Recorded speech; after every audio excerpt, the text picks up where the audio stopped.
Deputy President of the Senate, Principal Officers and my colleagues of the Senate and House of Representatives, Speakers of the House of Assembly here present, PDP youth leaders and other members of the National Working Committee, the conveners of YGA and to run group, stakeholders, youth, invited guests, members of the press, ladies and gentlemen. Let me say once again how wonderful it is to see so many talented and purposeful young people at this first edition of the public dialogue series with political parties on youth candidacy and party primaries. Looking at you, I see future leaders who present themselves as capable, worthy to take on the mantle of leadership in this country, and this gladdens my heart. From my interaction with many of you and with your contemporaries across the country, I can see that we're blessed with a determined generation that stands ready to join us to power the Nigerian Renaissance. The quality of people I see here today affirms my belief that indeed you are not too young to run. I deeply appreciate this opportunity to share some of my ideas about where we are as a nation, as well as the challenges before us as we approach the great decider that is the 2019 general elections. But before I do that, let me join others to thank the organizers for this dialogue. Let me also thank the leadership of PDP, our party, for being the first party to collaborate in this kind of dialogue with the youth. That clearly shows and signifies that PDP is a party for the youth. Let me also commend the comments of the chairman and the youth leader, reassuring the youth here that there will be a level playing field and that they will ensure that they can fully participate in the process of the Congress's performance. Mr. Chairman, youth leader, and other members of leadership, let us ensure that we make this possible and we truly provide a platform for the youth so that they can really see PDP as a party. For the teeming youth who are looking at different aspirations, as the Deputy Senate President said, and also the youth leader, some of you will be successful at the elections. Some of you might not be. But I don't want you to look down sometimes at the issue of appointments. There are many examples of people that started their political careers young as political appointees and made their way right up to elective offices. I use mine as a very good example. In 1999, after President Obasanjo was elected, I was then promised I was going to become a minister before the election. By the time the election came back and the big weights came in, they pushed us to the back. I went back to my work, went back into banking. President Obasanjo called me and said, I should come and become special assistant. I said, special assistant what, sir? I was a young man who was felt I was running an organization with about 2,000 people. So I was engaging him. He said, special assistant, special duties. I said, sir, what does that exactly mean? Those that know Obasanjo, I first got a smack on the back. He said, you just be following me anywhere I go. So of course, young man, a lot of arrogance. I said, no, I can't do that. I'm in Lagos, I'm running it, but I can't do that.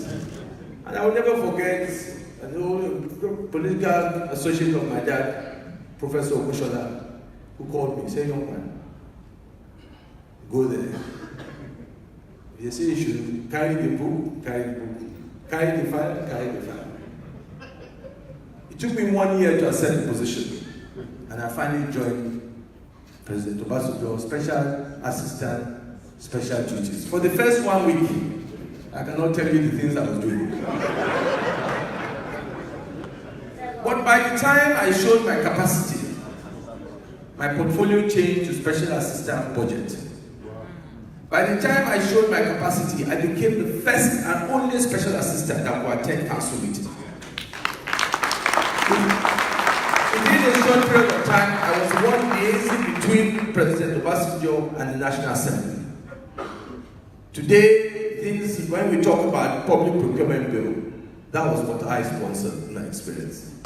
So what I learned in that period gave me the foundation today, from then on to become governor and so on. So I want to say to a lot of the young people, in my state, 50% of all members of the state assembly, I'm sure at one time were a special assistant to me at one point. In the House of Representatives today, I'm sure 50% of them passed through at one point as special assistants. So I want to encourage you that the participation is not only at elected positions, but also anywhere in government, we must participate to do that. As I said, I am deeply appreciative of this opportunity to share my views on the nation where we are today.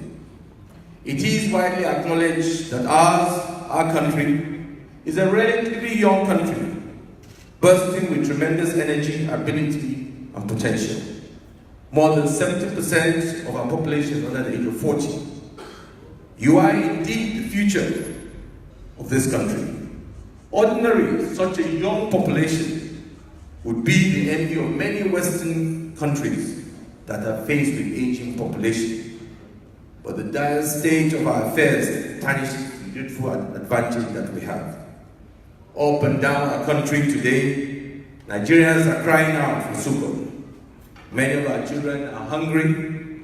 Many people are dying of avoidable or otherwise treatable diseases.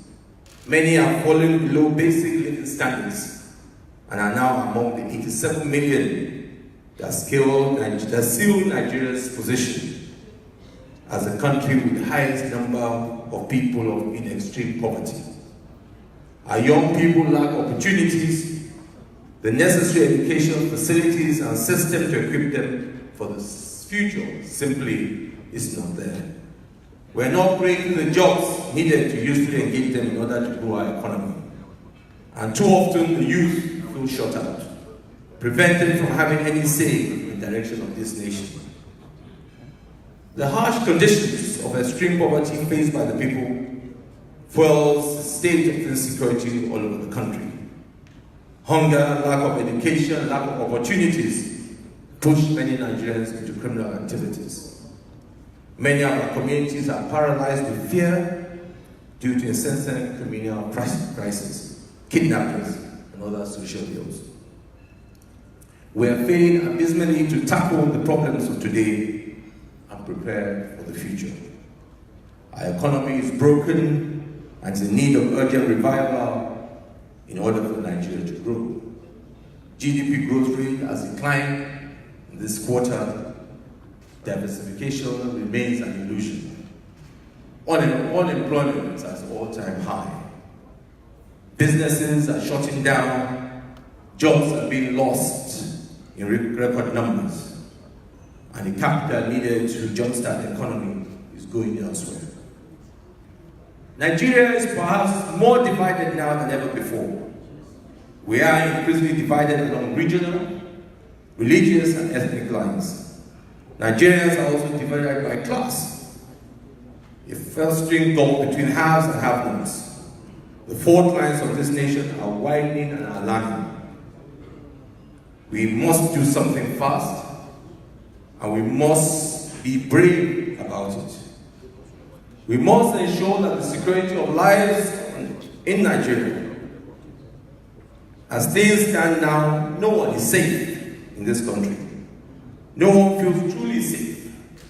We must restore the sanctity of the rule of law and strengthen democratic institutions in order to build a just, fair, and equitable society for all.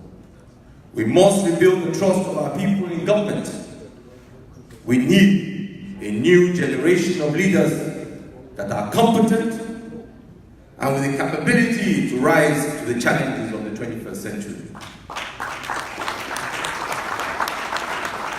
We must pull this country back together and rebuild block by block with dedication and commitment. You will agree with me that this is an urgent task that requires the concerted efforts of each and every one of us. If we look around today, what do we see? What is the condition of our citizens? Where are we as a nation? How are we perceived locally and internationally? Why are we not making the expected progress? Why are we not growing? There's no time to waste. The time is now to come together to stimulate growth in Nigeria, especially in the national economy. The choice we face in the forthcoming election is either to keep things as they are or make a radical departure from the old ways. To find a better way of doing things or keep repeating the mistakes of the past. To fix the problems or keep compounding the problems. It is with all this in mind and taking account of the core of TBU, who have asked me to run for president. I hereby announce my intention to run for the office of the President of the Federal Republic of Nigeria coming elections in 2019. On the platform, People's Democratic Party, I do this for the final election that I have in this place to secure inclusive growth for Nigeria and Nigerians. My distinguished guests, my plan for Nigeria has inclusion in all aspects of country's affairs as a central pillar. Every citizen has the inevitable right to feel a sense of belonging, no matter his background, creed, or what type of country he comes from. Your generation does not deserve to live in this poverty capital of the world. It is no longer an issue of how we got here. How we got here is no longer the issue. The issue is how do we get out of this situation. I promise you that I will lead the fight and employ every God-given human resource available to turn things around. I am determined to grow Nigeria out of poverty. We will stimulate the growth of SMEs, energize the economy, and create wealth for the youth. I want to see the youth play a major role at all our levels, not only in government, but also in the private sector and every life of Nigeria. There will be a government driven by youthful energy, innovation, and a pioneering entrepreneurial spirit. Nigeria will be given all the opportunities to realize the potential full within the national framework that guarantees inclusiveness. For youth who have ideas, who have capacity, you can do many. We will make sure that there is the opportunity for you to achieve this your potential. We will secure this country and we will redesign our national security architecture so that everybody is safe once again. My plan is to protect all Nigerians and defend their constitutional rights and freedom. I will send and stand for uphold this principle of the rule of law, which is the bedrock of democratic governance. Ours will not be a selective fight against corruption. No. The emphasis will be on strengthening institutions with a particular focus on deterrence. We cannot afford to compromise our institutions with proxy wars against perceived political opponents. I offer leadership driven by empathy, where leaders are responsive to the citizens, where they know that government cares. We will not be indifferent or turn a blind eye to the real concerns of our people. Every single Nigerian life matters. For me, the leadership we deserve in this country is the one that will be a source of pride to all Nigerians, one that will be respected and admired in Africa and around the world. It should be a leadership that can hold its own and stand anywhere in the world. This is the type of leadership I will offer.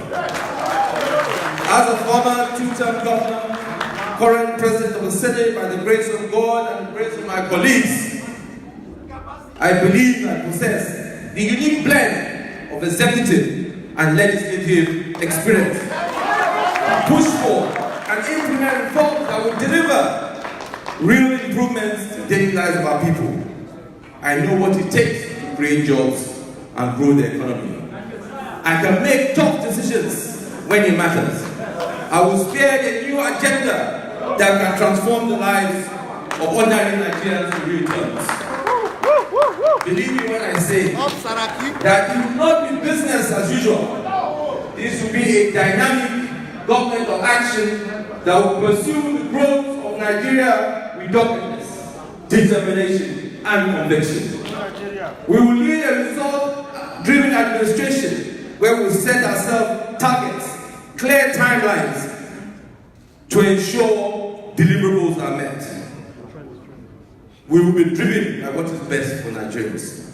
I have deliberately chosen this opportunity of being here with you, but I'll call my own, my number one constituency, who I see as the future of our great country, to make my intention known. I believe the Nigerian youth are critical to rebuilding and growing the economy and restoring a national pride. I therefore ask you, and all well-meaning Nigerians, join hands with me in this noble cause. My brothers, my sisters, let's grow Nigeria together. God bless you. God bless the Federal Republic of Nigeria.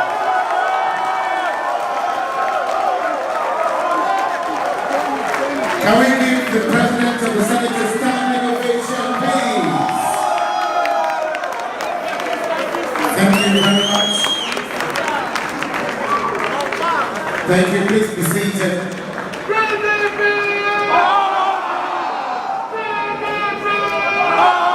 May I, at this juncture, invite very quickly for the vote of thanks